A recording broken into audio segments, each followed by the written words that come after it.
કેમ છો મિત્રો? મજામાં? વામજા એજ્યુકેશનમાં તમારું હાર્દિક સ્વાગત છે.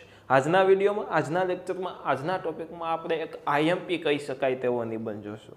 બરાબર, હું દરેક વિડીયોમાં તમને એમ કહેતો હોઉં છું કે આપણો લક્ષ્ય માત્ર ને માત્ર તમને નિબંધ લખતા શીખવાડવાનો છે, ગોખાવાનો નથી. એટલે તમે નિબંધ ગોખતા નહીં, પરંતુ આ નિબંધ કાંઈક અલગ છે. આ નિબંધ માતા વિશે છે, માતૃપ્રેમ વિશે છે, અને આવા માતા વિશેના નિબંધ, માતૃપ્રેમ વિશેના નિબંધ અવારનવાર પૂછાતા હોય છે. તો થોડુંક ધ્યાનથી પાકું કરી લેજો, આમાં કાંઈ વાંધો નહીં. બરાબર, ચાલુ કરતા પહેલાં જો તમે આ ચેનલને સબસ્ક્રાઇબ નથી કરી તો સબસ્ક્રાઇબ કરીને બેલ આઇકન દબાવજો, વિડીયોને લાઇક કરજો તથા આ વિડીયોને તમારા મિત્રો, પરિવાર, દોસ્તો સાથે જરૂરથી શેર કરજો. અને દરેક લોકોએ એક ટોપિક નિબંધનો કોમેન્ટ બોક્સમાં કોમેન્ટ કરીને જણાવવાનો છે અને એમાંથી આપણે નિબંધો બનાવવાની શરૂઆત કરશું. એટલે માત્ર ને માત્ર દરેક વ્યુઅરે એક ટોપિક નિબંધનો કોમેન્ટ કરી દેવાનો કે તમારે હવે કયા નિબંધો વિશે વિડીયો જોઈએ છે. એટલે પ્લીઝ મહેરબાની કરીને એક કોમેન્ટ કોઈ પણ ટોપિકની તમે કરી દો. નિબંધનો જ ટોપિક હોવો જોઈએ, કોઈ પણ નિબંધ જ હોવો જોઈએ. ઓકે, આગળ જોઈ લઈ. જોઈએ માતૃપ્રેમ, અથવા તો આવી રીતના કંઈક પૂછી શકે કે જનનીની જોડ સખી નહીં જરે રે લોલ, અથવા તો મા તેમાં બીજા બધા વગડા નાવા. હવે કોઈ પણ સ્વરૂપે આ પૂછી શકે. અને જો માત્ર ને માત્ર માતા વિશે નિબંધ, માતૃપ્રેમ વિશે નિબંધ આવી રીતના કંઈક પૂછે તો આ બે સુવિચાર કહેવા હોય તો સુવિચાર કહી શકો, કંઈક વાક્ય કહેવાય તો વાક્ય કહી શકો. નિબંધમાં ક્યાંક ને ક્યાંક તમારે ચોંટાડી દેવાના, ક્યાંક ને ક્યાંક લગાડી દેવાના, જેથી કરીને આપણો નિબંધ ઉચ્ચ કોટીનો કહેવાય. અને આમાં મેં આ ત્રણેય ટાઇટલમાં રાખ્યા છે, તો મેં કંઈક બીજી વસ્તુ આમાં મૂકેલી છે તો જોશું. સૌ પ્રથમ આપણે નિબંધના મુદ્દા જોઈ લઈએ. પહેલો પ્રાસ્તાવિક, છેલ્લો ઉપસંહાર, એમના પછી માતાના અનન્ય ત્યાગ અને વાત્સલ્ય, નિસ્વાર્થ પ્રેમ, બાળકના ઘડતરમાં માતાનો ફાળો, જનનીની અજોડતા, માતાનો ભવ્ય અંજલિ અને પશુ પક્ષીઓમાં માતૃપ્રેમ. બરાબર, ચાલો હવે નિબંધની આપણે શરૂઆત કરીએ.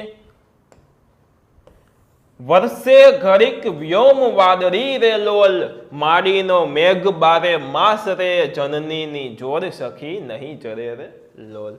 ચાલો હવે નિબંધની શરૂઆત કરશું. તો કે ઉપરની પંક્તિમાં કવિશ્રી બોટાદ કરે. કોની કવિ પંક્તિ છે? તો કે બોટાદકરની. તેમને માતૃપ્રેમની અપાર મહત્તા ગાય છે અને જગતના સૌ સ્નેહ સંબંધોમાં માતાનું સ્થાન સર્વોચ્ચ અને અનન્ય છે તેમ કીધું છે. સર્વોચ્ચ છે, સર્વસ્વ છે, અનન્ય છે. અને કોઈ પણ વ્યક્તિ સફળ થાય તો એમાં ક્યાંક ને ક્યાંક એની માતાનો હાથ રહેલો જ હોય છે. માતા પોતાના બાળકના સુખને ખાતર કેટલો બધો ભોગ આપે છે.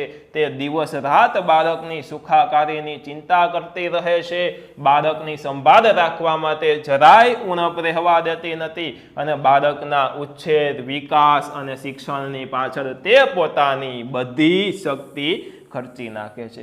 બીમાર કે અપંગ બાળક પ્રત્યે માતાના હૈયામાં વિશેષ પ્રેમ છલકાય છે. માતૃવાત્સલ્યની મીઠી વીરડી સંજોગોના ગમે તેવા સખત તાપમાંય સુકાતી નથી. ખરેખર માતાના ત્યાગ અને વાત્સલ્યને કોઈ સીમા નથી હોતી. એટલે જ કહેવાયું છે કે મા તેમાં બીજા બધા વગડાના વા. આગળ જોઈ લઈ. ઘણા વ્યક્તિ એવી કોમેન્ટ કરે છે કે સાહેબ નિબંધ સમજાવતા નથી, વાંચે છે. તો મિત્રો, આ દરેક વાક્ય છે એમાં સમજવાનું શું? આ કાંઈ થોડાક મેથ્સના દાખલા છે, આ કાંઈ થોડોક વિજ્ઞાનનો પાઠ છે, આ ક્યાં આપણે ઇતિહાસ, ભૂગોળ જોઈએ છીએ? આ તો નિબંધ છે. નિબંધને ખાલી જોવાનો હોય, વાંચવાનો હોય ને આ સહેલી ગુજરાતીમાં નિબંધ છે એટલે તમને સમજાય જ જાતો હોય આમાં સાથે સાથે. બરાબર, પોતાના સંતાનો પ્રત્યે માતાનો પ્રેમ નિસ્વાર્થ અને નિરપેક્ષ હોય છે. પુત્ર કદાચ કુપુત્ર નીવડે પણ માતા કદી કુમાતા બનતી નથી. પુત્ર છે એ કદાચ આડો ફાટે, એમ એવો શબ્દ આપણે વાપરીએ, ચાલો આડો ફાટે, પરંતુ માતા છે એ કુમાતા ક્યારે પણ બને નહીં. બાળક અપંગ હોય, કદરૂપ હોય, દેખાવે સારું ન હોય, મંદ બુદ્ધિનું હોય તો પણ માના વાત્સલ્યમાં જરાક પણ ફરક પડતો નથી. આગળ જોઈ લઈ. બાળકના માનસિક ઘડતરમાં માતાનો ફાળો સૌથી વિશેષ હોય છે. શિક્ષકો બાળકને માત્ર પુસ્તકોની કેળવણી આપે છે. કોઈ પણ શિક્ષક છે એ બાળકને પુસ્તકોની કેળવણી આપે છે, પરંતુ બાળકને જીવન ઉપયોગી કેળવણી તો માતા પાસેથી જ મળે છે. જીવન ઉપયોગી એટલે કે જીવનની ઉપયોગી જે કંઈ કેળવણી છે તે માતા પાસેથી જ મળે છે. અને પછી તમે 60 વર્ષના થાવ અને તમારી માતા જીવતી હોય તો ત્યારે તમને સલાહ સૂચનો તો ચાલુ જ રહેવાના છે. એટલે કે સતત જ્યાં સુધી માતા જીવતી હોય ત્યાં સુધી પુત્રની કેળવણી અટકતી નથી. માતા બાળકના જીવનમાં ઉચ્ચ સંસ્કારો સિંચે છે. માતાના વાત્સલ્યથી અને સંસ્કાર સિંચનથી બાળકનું જીવન ઘડાય છે. તેથી જ એવું કહેવાય છે કે એક માતા 100 શિક્ષકની ગરજ સારે છે. ગમે તે માતા ઉપર નિબંધ હોય ને, આ વાક્ય તો આવું જ જોઈએ. એક માતા એ 100 શિક્ષકની ગરજ સારે છે. છત્રપતિ શિવાજી, રાષ્ટ્રપિતા મહાત્મા ગાંધી, લોકમાન્ય તિલક વગેરે મહાપુરુષોના જીવનનું શ્રેય તેમની માતાને જ ફાળે જાય છે. અને માતાની લાગણીની હૂંફ બાળકના જીવનની અનમોલ સંપદા છે. વહાલપના અમીરથી છલકાતી માતાની આંખોમાં અજબ સંજીવની હોય છે. ખરેખર માતા તો સર્વોત્તમ તીર્થધામ છે. માતૃપ્રેમથી સર્વોત્તમ એટલે કે સર્વથી ઉત્તમ તીર્થધામ છે. માતૃપ્રેમથી વંચિત રહેનારા બાળકના જીવનમાં કદી પૂરી ન શકાય એવી અપૂરતા રહી જાય છે. અને કવિવર પ્રેમાનંદે યથાર્થ કહ્યું છે કે ગોર વિના મોરો કંસાર, માતા વિના સુનો સંસાર. આગળ જોશું આપણે, માતા એ જગતને અસંખ્ય મહાપુરુષોની ભેટ આપી છે. કોને? તો કે માતાએ જગત પર શાસન કરનારાઓમાં હૃદય પર માતાના નિર્મળ વાત્સલ્યનું શાસન પ્રવર્તતું હોય છે. એટલે જ કહેવાયું છે, જે કર ઝુલાવે પારણું તે જગત પર શાસન કરે. કવિશ્રી મલબારીએ ધરતી માતાને જે ભવ્ય અંજલિ આપી છે તે દરેક માતાને પણ લાગુ પડે છે. ધરતી તો એ પણ આપણી માતા છે, ગાય એ પણ આપણી માતા છે. અપી દવસો જન્મ એવડું માતું જ લહેણું.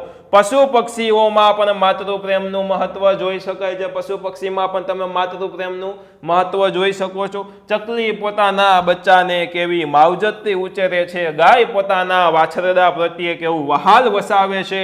પોતાના બચ્ચાનું રક્ષણ કરવા માટે હરણી સિંહ સાથે બાત ભીડાતા પણ અચકાતી નથી. દેવોને દુર્લભ એવો નિસ્વાર્થ અને નિર્વ્યાજ માતૃપ્રેમ એ મનુષ્યને ઈશ્વરે પ્રદાન કરેલ અમૂલ્ય વરદાન.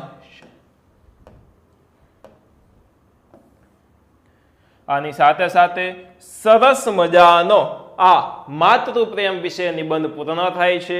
હવે મિત્રો, નિબંધને તમારે જાતે લખતા શીખવો હોય તો આ નિબંધ બીજો, સ્ત્રી પુરુષ સમાનતા વાળો આ નિબંધ છે.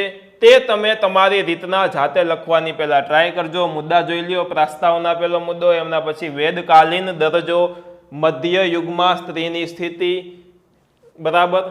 4 થી 7 મુદ્દા સ્ત્રી પુરુષ સમાનતા માટે નારીની મથામણ, અને 8મો મુદ્દો ઉપસહાર.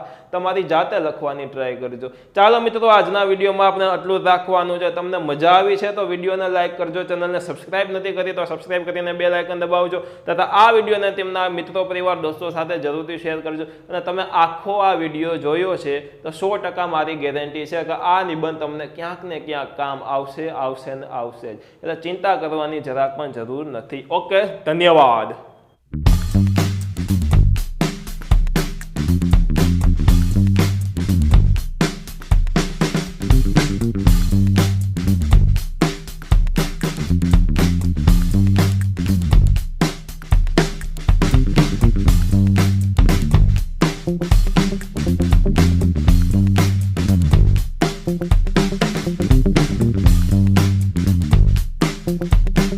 Thank you.